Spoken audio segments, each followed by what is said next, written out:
Microhistory and Macrohistory. In the bottom-up view, history is written to the ledger. If everything that happened gets faithfully recorded, history is then just the analysis of the log files. To understand this view, we'll discuss the idea of history as a trajectory.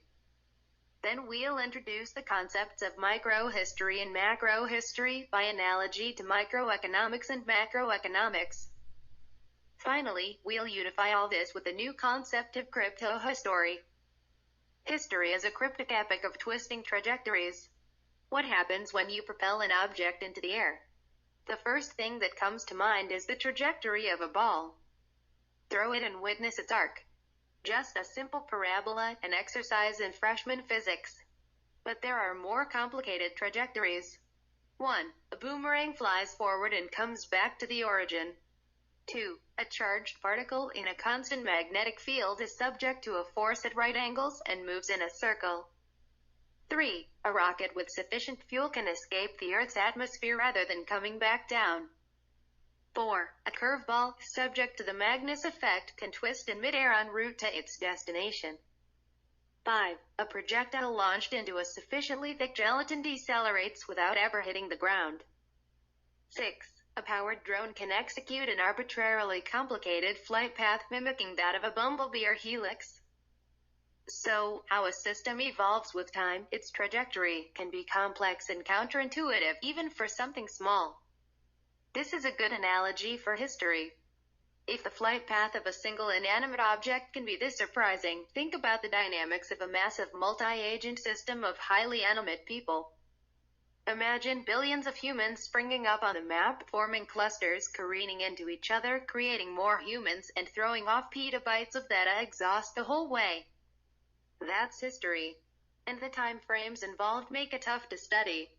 The rock you throw into the air doesn't take decades to play out its flight path. Humans do.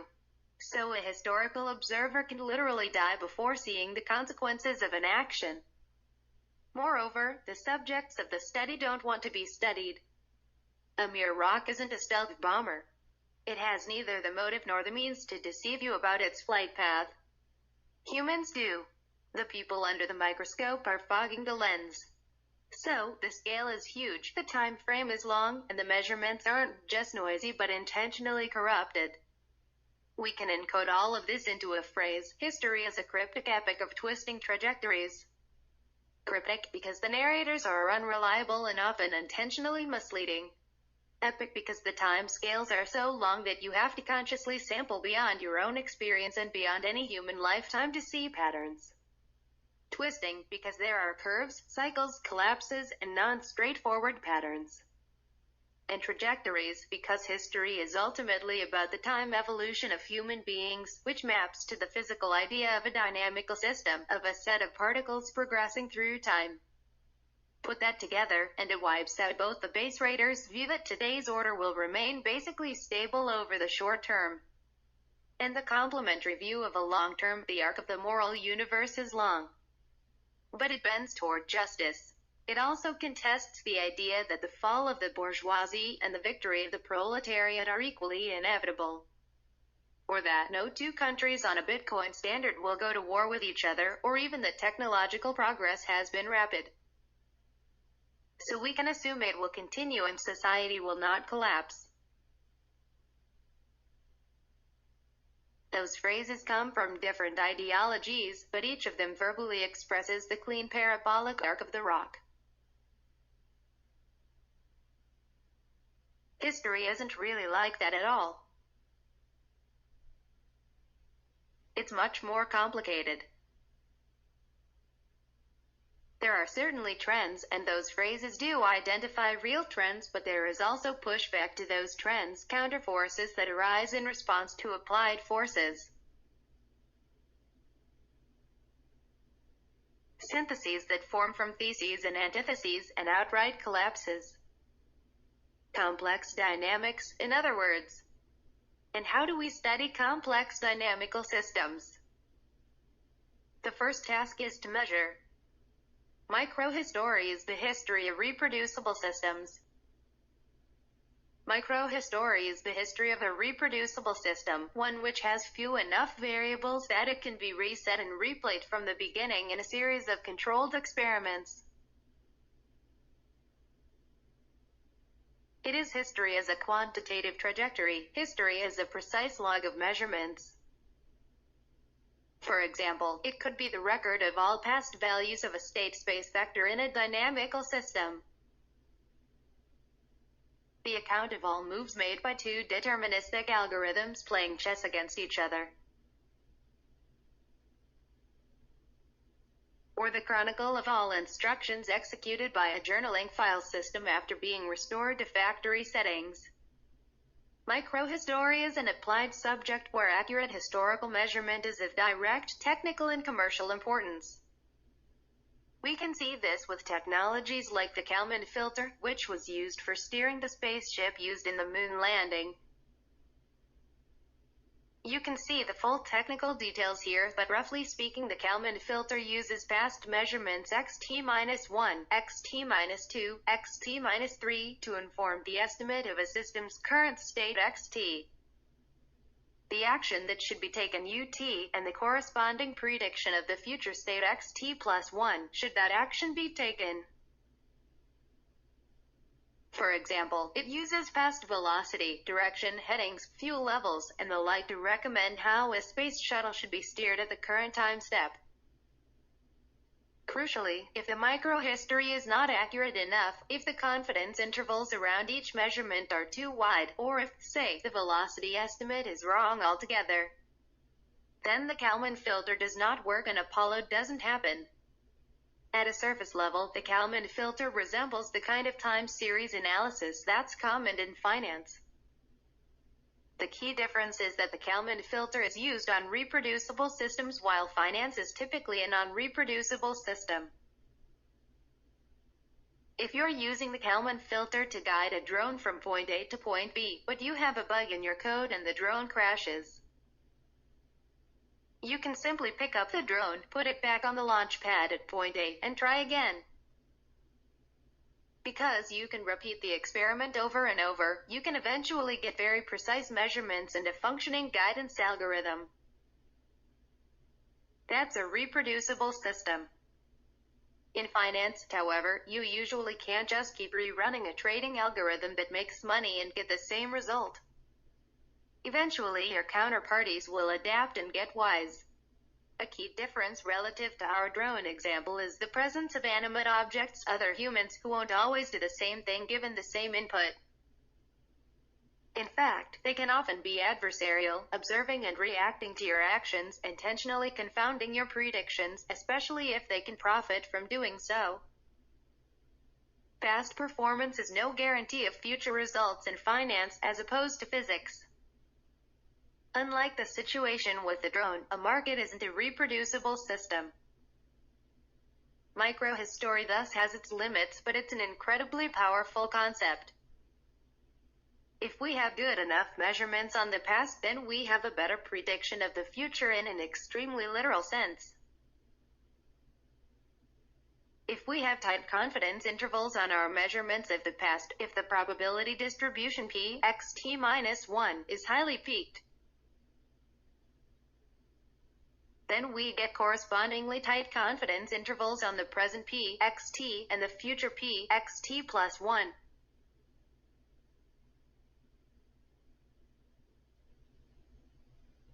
Conversely, the more uncertainty about your past, the more confused you are about where you're from and where you're going, the more likely your rocket will crash.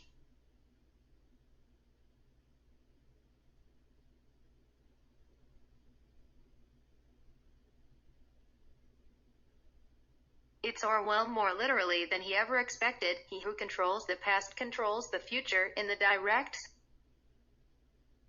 Only a civilization with a strong capacity for accurate microhistory could ever make it to the moon. This is a powerful analogy for civilization. A group of people who doesn't know who they are or where they came from won't ever make it to the moon, let alone to Mars. Can we make it more than an analogy? Macrohistory is the history of non-reproducible systems. Macrohistory is the history of a non-reproducible system, one which has too many variables to easily be reset and replayed from the beginning.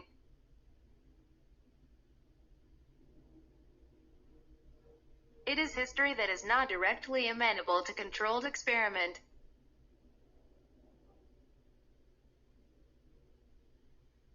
At small scale, that's the unpredictable flow of a turbulent fluid. At very large scale, it's the history of humanity.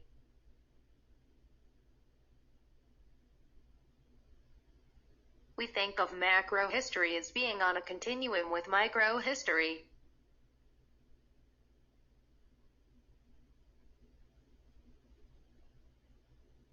Why?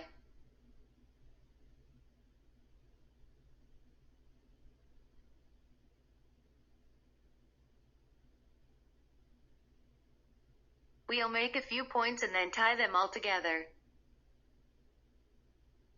1.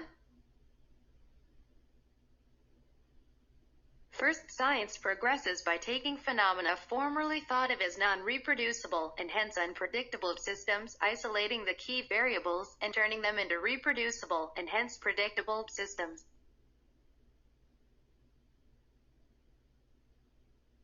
For example, Koch's postulates include the idea of transmission pathogenesis, which turned the vague concept of infection via miasma into a reproducible phenomenon.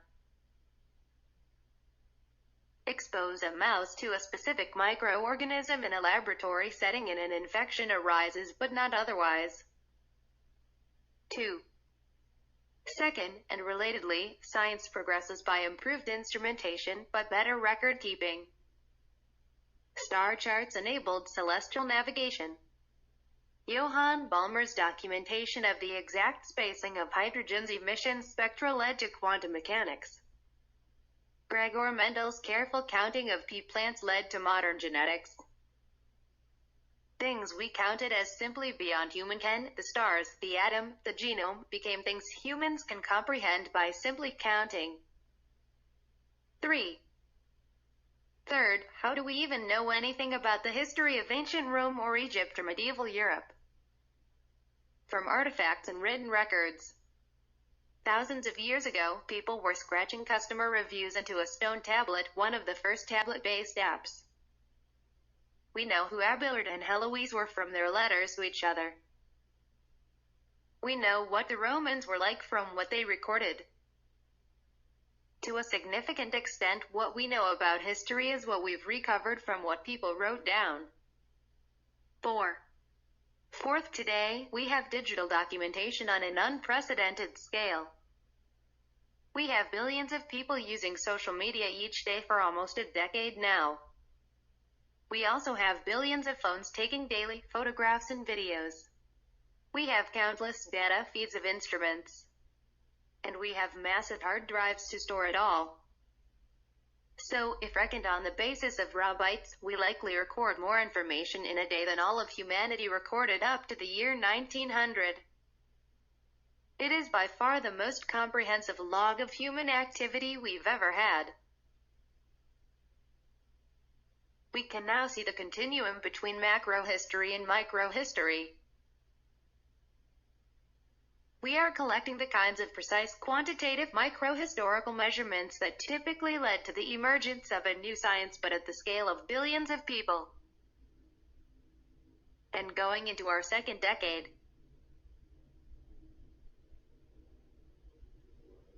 So, another term for big data should be big history.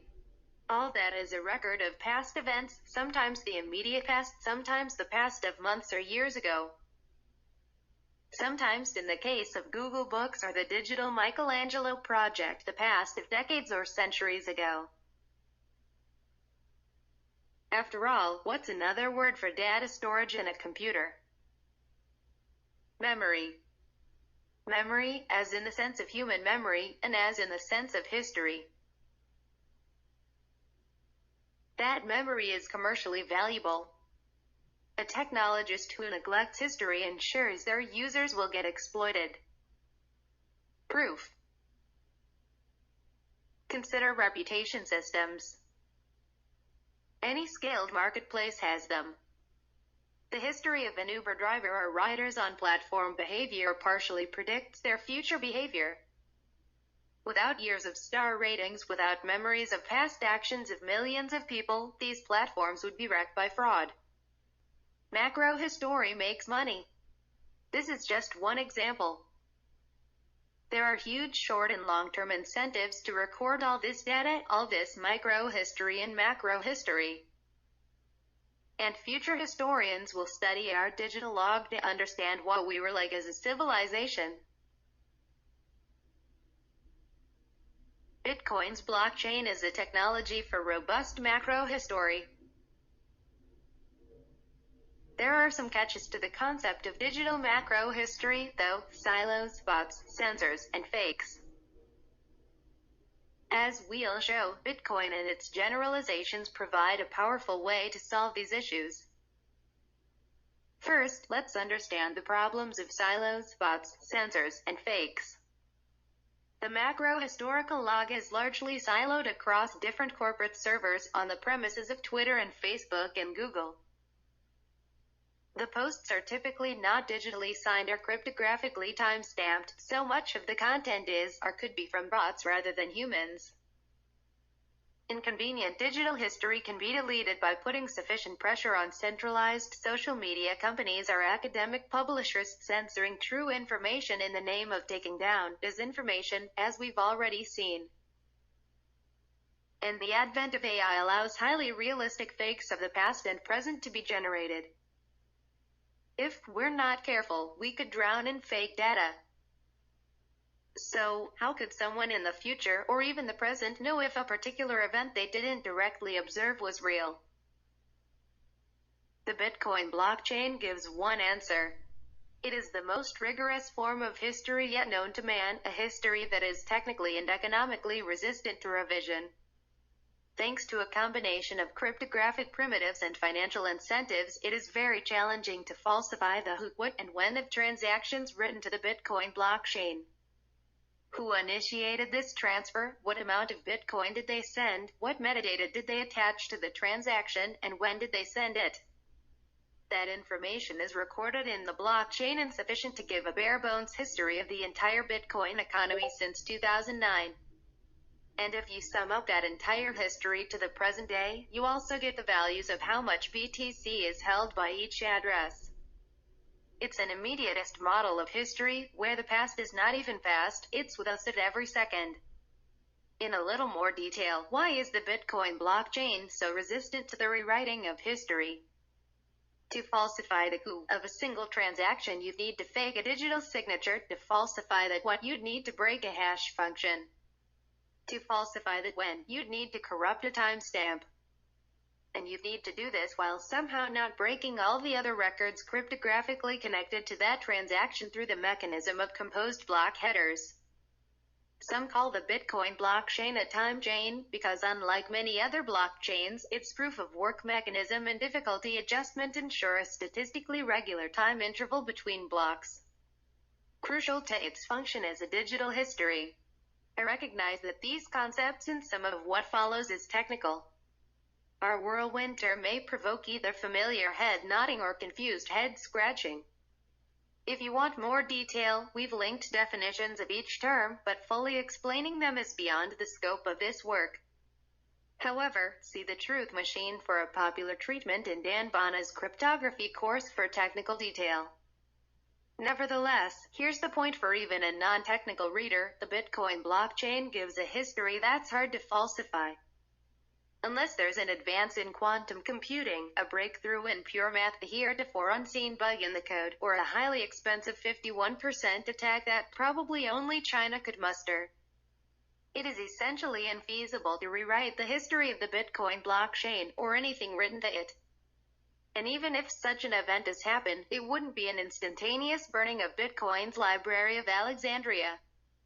The hash function could be replaced with a quantum-safe version, or another chain-robust set attack could take Bitcoin's place and back up the ledger of all historical Bitcoin transactions to a new protocol. With that said, we are not arguing that Bitcoin is infallible. We are arguing that it is the best technology yet invented for recording human history. and if the concept of cryptocurrency can endure past the invention of quantum decryption, we will likely think of the beginning of cryptographically verifiable history as on par with the beginning of written history millennia ago. Future societies may think of the year 2022 AD as the year 13 as with, after Satoshi, as the new Anno Domini, and the block clock as the new universal time. The Bitcoin blockchain can record non-Bitcoin events. For the price of a single transaction, the Bitcoin blockchain can be generalized to provide a cryptographically verifiable record of any historical event, a proof of existence. For example, perhaps there is some off-chain event of significant importance where you want to store it for the record. Suppose it's the famous photo of Stalin with his cronies because you anticipate the rewriting of history. The proof of existence technique we are about to describe wouldn't directly be able to prove the data of the file was real, but you could establish the metadata on the file. The who, what, and when, to a future observer. Specifically, given a proof of existence, a future observer would be able to confirm that a given digital signature, who put a given hash of a photo, was on-chain at a given time, when. That future observer might well suspect the photo could still be fake, but they'd know it'd have to be faked at that precise time by the party controlling that wallet. And the evidence would be on-chain years before the airbrushed official photo of Stalin was released. That's implausible under many models. Who'd fake something so specific years in advance? It'd be more likely the official photo was fake than the proof of existence. So, let's suppose that this limited level of proof was worth it to you. You are willing to pay such that future generations can see an indelible record of a bit of history. How would you get that proof onto the Bitcoin blockchain? The way you do this is by organizing your arbitrarily large external data set, a photo, or something much larger than that, into a Merkle tree. Calculating a string of fixed length called a Merkle root, and then writing that to the Bitcoin blockchain through op_return. This furnishes a tool for proof of existence for any digital file. You can do this as a one-off for a single piece of data, or as a periodic backup for any non-Bitcoin chain. So you could, in theory, put a digital summary of many gigabytes of data from another chain on the Bitcoin blockchain every 10 minutes for the price of a single BTC transaction, thereby proving it existed. This would effectively back up this other blockchain and give it some of the irreversibility properties of Bitcoin. Call this kind of chain a subchain. By analogy to the industrial use of gold, this type of industrial use case of a Bitcoin transaction may turn out to be quite important. A subchain with many millions of off-Bitcoin transactions every 10 minutes could likely generate enough economic activity to easily pay for a single Bitcoin transaction. And as more people try to use the Bitcoin blockchain, given its capacity limits, it might turn out that only industrial use cases like this could afford to pay sufficient fees in this manner, as direct individual use of the Bitcoin blockchain could become expensive. So, that means we can use the proof of existence technique to log arbitrary data to the Bitcoin blockchain, including data from other chains. Blockchains can record the history of an economy and society. We just zoomed in to detail how you'd log a single transaction to the Bitcoin blockchain to prove any given historical event happened. Now let's zoom out. As noted, the full scope of what the Bitcoin blockchain represents is nothing less than the history of an entire economy. Every transaction is recorded since t equals 0. Every fraction of a BTC is accounted for, down to 100 millionth of a Bitcoin. Nothing is lost. Except, of course, for all the off-chain data that accompanies a transaction, like the identity of the sender and receiver, the reason for their transaction, the SKU of any goods sold, and so on. There are usually good reasons for these things to remain private, or partially private, so you might think this is a feature. The problem is that Bitcoin's design is a bit of a tweener, as it doesn't actually ensure that public transactions remain private. Indeed, there are companies like Elliptic and Chainalysis devoted entirely to the de-anonymization of public Bitcoin addresses and transactions. The right model of the history of the Bitcoin economy is that it's in a hybrid state where the public has access to the raw transaction data. But private actors like Chainalysis and Elliptics have access to much more information and can de-anonymize many transactions. Moreover, Bitcoin can only execute Bitcoin transactions, rather than all the other kinds of digital operations you could facilitate with more block space. But people are working on all of this. 1. Zero-knowledge technology like Zcash, Ironfish, and Tornado Cash allow on-chain attestation of exactly what people want to make public and nothing more. 2. Smart contract chains like Ethereum and Solana extend the capability of what can be done on-chain, at the expense of higher complexity. 3. Decentralized social networks like Mirror and Dizo put social events on-chain alongside financial transactions. 4. Naming systems like the Ethereum Name Service (ENS) and Solana Name Service (SNS) attach identity to on-chain transactions. 5. Incorporation systems allow the on-chain representation of corporate abstractions above the level of a mere transaction, like financial statements or even full programmable company equivalents like DAOs. 6. New proof techniques like proof of solvency and proof of location extend the set of things one can cryptographically prove on-chain from the basic who, what, when of Bitcoin. 7. Crypto credentials, non-fungible tokens, NFTs, non-transferable fungibles, NTFs, and soulbounds allow the representation of non-financial data on-chain, like diplomas or endorsements. What's the point? If block space continues to increase, ever more of the digital history, our economy and society will be recorded on-chain in a cryptographically verifiable yet privacy-preserving way. The analogy is to the increase in bandwidth, which now allows us to download a megabyte of JavaScript on a mobile phone to run a web app. An unthinkable indulgence in the year 2000. This is a breakthrough in digital macrohistory that addresses the issues of silos, bots, censors, and fakes. Public blockchains aren't siloed in corporations but publicly accessible. They provide new tools like staking and ENS-style identity that allow separation of bots from humans. They can incorporate many different proof techniques, including proof of existence and more, to address the problem of deepfakes. And they can have very strong levels of censorship resistance by paying transaction fees to hash their chain state to the Bitcoin blockchain. Crypto history is cryptographically verifiable macrohistory. We can now see how the expansion of block space is on track to give us a cryptographically verifiable macrohistory, or cryptohistory for short. This is the log of everything that billions of people choose to make public, every decentralized tweet, every public donation, every birth and death certificate, every marriage and citizenship record. Every crypto domain registration, every merger and acquisition of an on-chain entity, every financial statement, every public record, all digitally signed, time-stamped, and hashed in freely available public ledgers. The thing is, essentially all of human behavior has a digital component now. Every purchase and communication, every ride in an Uber, every swipe of a keycard, and every step with a Fitbit, all of that produces digital artifacts. So, in theory, you could eventually download the public blockchain of a network state to replay the entire cryptographically verified history of a community. That's the future of public records, a concept that is to the paper-based system of the legacy state what paper records were to oral records. It's also a vision for what macrohistory will become. Not a scattered letter from an Abelard here and a stone tablet from an Egyptian there, but a full log, a cryptohistory. The unification of microhistory and macrohistory in one giant cryptographically verifiable dataset. We call this indelible, computable, digital, authenticatable history the ledger of record. This concept is foundational to the network state, and it can be used for good or ill. In decentralized form, the ledger of record allows an individual to resist the Stalinist rewriting of the past.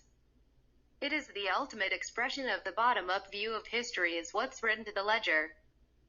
But you can also imagine a bastardized form, where the cryptographic checks are removed, the read-write access is centralized, and the idea of a total digital history is used by a state to create an NSA, China-like system of inescapable, lifelong surveillance.